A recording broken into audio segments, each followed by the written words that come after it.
اب یہ کئی جمعۃ مبارک میں ہم سن رہے ہیں کہ اگر مرد کے اوپر غسل فرض ہو گیا تو اس طریقے سے کرے گا. اگر عورت کے اوپر غسل فرض ہو جائے تو وہ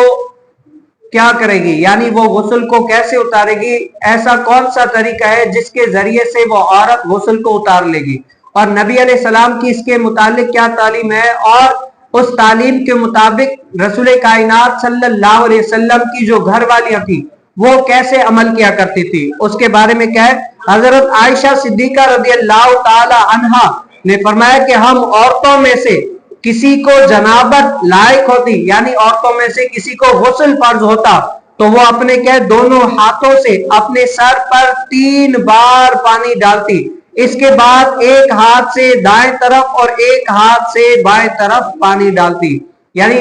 عورتوں پر اگر غسل فرض ہو جائے تو حضرت سیدنا عائشہ صدیقہ رضی اللہ تعالی عنہا کیا فرماتی ہے کہ وہ کیا ہے اپنے سیدھے ہاتھ سے پہلے سر کی سیدھی جانب پانی ڈالتی اور اس کے بعد الٹی جانب پانی ڈالتی, اور اس کے بعد کیا ہے پورے جسم پر ذرہ برابر کوئی ایسی ایک جگہ نہ ہو وہاں پر, یعنی پورے جسم پر پانی بہاتی. اور سب سے پہلے جو ابتدا سر سے کیے نا وہ اسی لیے کہ عورتوں کے جو بال ہوتے ہیں وہ بڑے ہوتے ہیں اور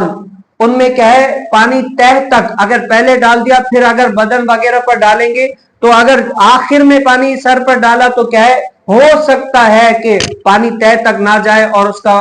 غسل پورا نہ ہو. تو اس کے بارے میں رسول کائنات صلی اللہ علیہ وسلم کی ازواج مبارک ہماری یہ رہنمائی فرماتے